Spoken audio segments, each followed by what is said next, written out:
qisad ku saabsan ninkii jacaylkiisa aad looga sheekayn jiray qays iyo leela dhex martay ninkii markaa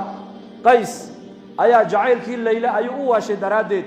markaasuu derbiyada iska seexan jiray maalin maalmaha ka mid ah waxaa la arkay isagoo jidaar dhudhunkanaya gidaar derbi buu dhudhunkanaya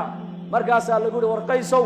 maanta waalidaadii ma waxay kuu geysay derbiga inaad dhunkatid markaasuu yidhi uqabilu daljidaari wa daljidaar wuxuu yidhi jidaarkan aan dhunkanayo isaga maaha waxaan u jeedoon dhunkanaye gidaarkan gadaashiisa leyle ayaa degan oo jacaylkii leylaan u dhunkanayaa buu maalin kalaa la arkay isagoo ay haystood u dhunkanaya war aygana maanta maxaa kugu salliday wuxuu yidhi aqalkii leyle ay ku jirto ka soo baxay yuu ka soo baxay maxabbadu eeg haddaan ilaahay jecel lahay oo nebigiisa aan jecel lahay sal allahu alay wasalam mujtamaceenna iyo dadkeenna iyo dalkeenna haddii salaada la adimo magaalada intoo baabuurada la joojiyo oo basaska la joojiyo oo maqaayadaha la xidho oo dukaanada la xidho ayay masaajidu camirmi lahayd masaajiduna inama qaadeene bal waa laysa sugi lahay oo la odhan lahaa annaguna han tukana jamacii miskiidkiibuu naga buuxiye ka soo dareere baa la odhan lahaa salaada jamaca damaan ku xidhan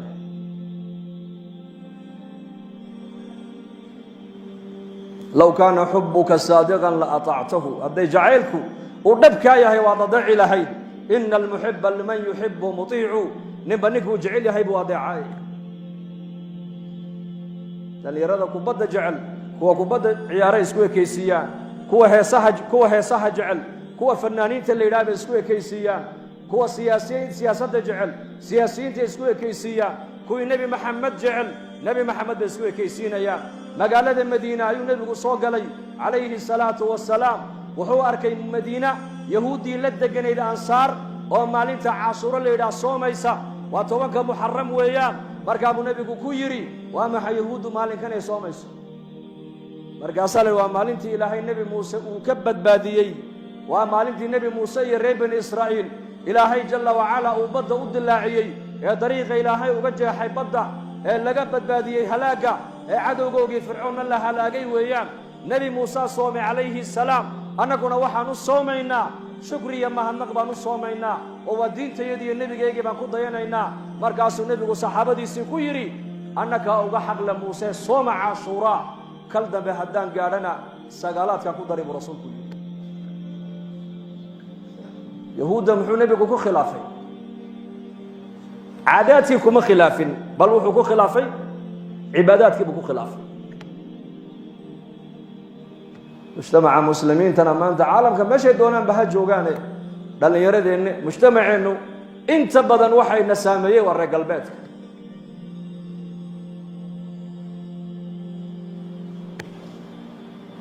tobanka caashuura waxay u soomayaan baa la yidhi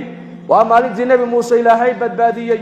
ee dariiqa looga furay badda fircoon wa jeyshihuuna laga halaagay markaa waa shukri bay u soomayaan markaa buu nebigu yidhi annagaa nebi muuse uga xaqle waa soomaynaa caashuuree sooma kal dambe haddaan gaadhana buu rasuulku yidhi sagaalaadkana waa ku darisaa yahuudda u khilaafay cibaadadii buu nebigu yahuudda ku khilaafay innagana maanta dhaqankii baan ka qaadannay tarbiyaddii baan ka qaadannay tacliintii baan ka qaadannay zawaajkii baan yahuudda kaga dayanaynaa tacliintii baan kaga dayanaynaa dhar xidhashadii baan kaga dayanaynaa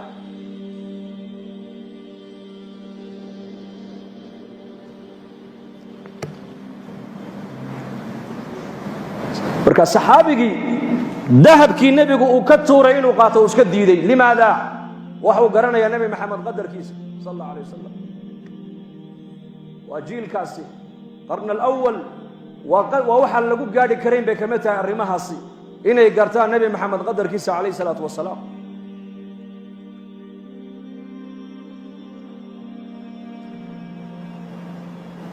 maalin maalmaha ka mid uu nebigu ku yidhi nin ansaariya buu ka yidhi inantaada ii guuri aniga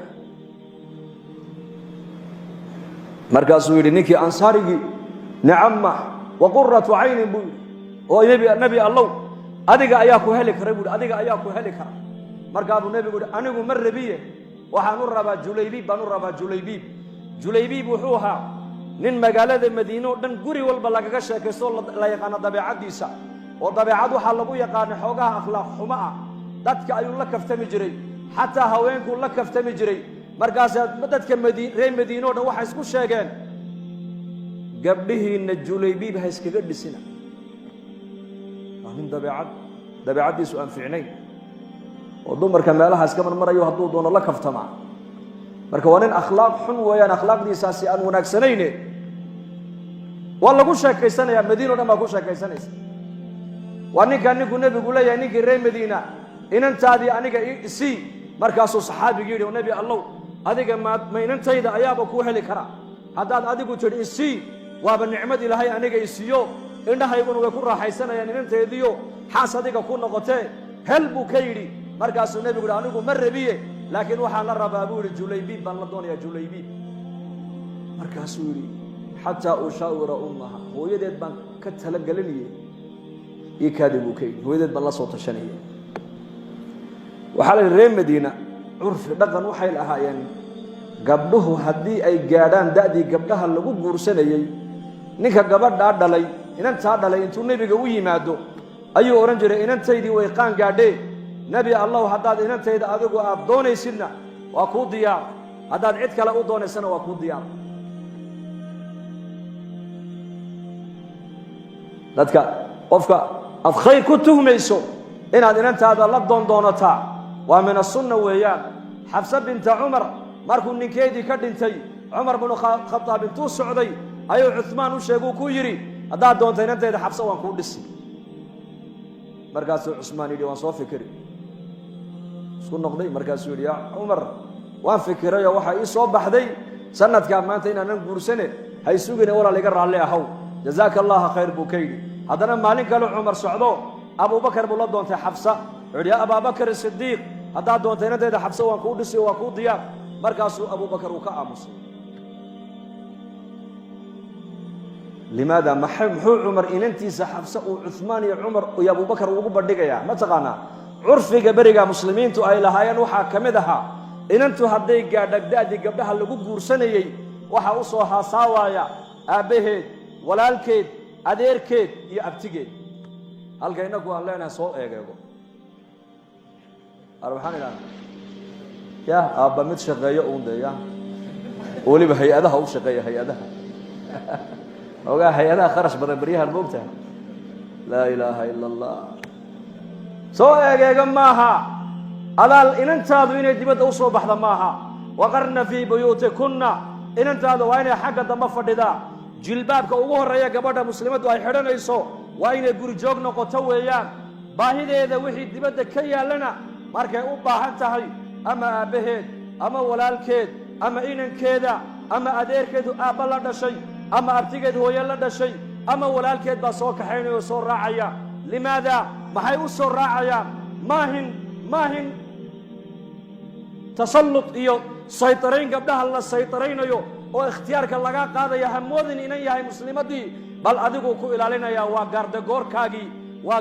وكيكو إلى يي أدو كا إلى يا أدوكو كا إلى يا توك كا إلى يا دتك مجرمين تو كا إلى يا فسقدوا كا إلى يا سيدا لعقتا يا دايما كا ميل قالي الله ديغو ميل أن لا أركين لو قردو أيا قبدا مسلمة دي مؤمنة دا أي دين دي إسلام ميل في عنو دكت هذا يدكو إلى يا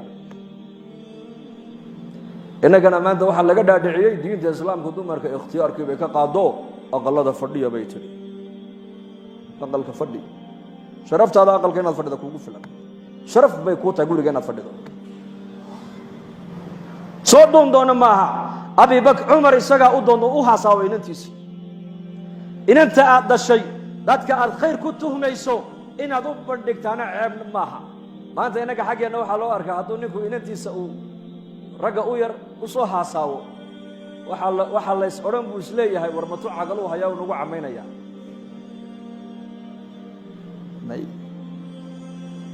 عمر با سعودة عثمان بندقي عثمان وجوابي أبو بكر بو بندقي أبو بكر واكا آمصي مدير كذب وحا صودون حفصة رضي الله عنها نبي محمد با صودون عليه الصلاة والسلام لأن مرقاب النبي قرصد مركي قرقاسي قردم ماذي أيا مالين دنب عمر يا أبو بكر با كلمي أبو بكر با هذا الكاقاتو يري يا عمر ملها قلبك وحباد يقول هيسا مرقاسوا له ها أنكو هيا ورتابان عثمان بندقي وي جواب وفي ويسيي أدقنا واكو بندقي وأدقا مستي هاي أنا إماد دوران ما أنا إماد دوران مرقاسوا أبو بكر كويري أنا وحان أوقع نبي محمد وحفص هذا الهيان أوقع مرقاس سرت النبي إنا شيغان ديدنا هدو نبي وحفص ودافي لها وسكديني لهانا والله أنا كاقرسل لها بكي ساسا مركا النبي كو اوغاداي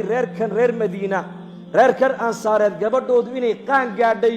waxa uu nabigu ku ogaaday baa la yiri nin kasto ansaariya haday inantiisu qaan gaadho intuu nabiga u yimaado oran jiray ya rasuulullah gabadhaydii way gaadhay daadii gabdhaha lagu bixinaye hadaad adigu doontana waa ku diyaar hadaad cid kale u rabtana waa diyaar saasuu nabigu marka u weydiisto ku yiri inantiina ii dhisa markaasuu nicma wa qurratu aynin ya rasuulullah wa ni'mad isheeduna ku qabo way ku raaxaysaniye waad heshaa markaa nabigu ku yiri anigu maaha waxa rabe waxaan u rabaa Julaybiibna waa ninka nin soo sheego waa la yaqaan dabiicadiisa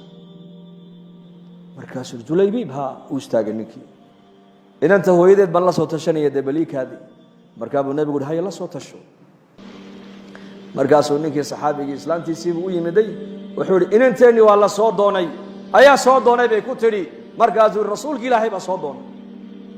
markaa bay tiri ni'ama wa qurratu aynin wa qurratu ayn wallahi wa ni'mat wa ku raaxaysanayna indhahayna ku farxaye waa siinay nabi maxamed markaas uu nabigu naftiisa uma rabo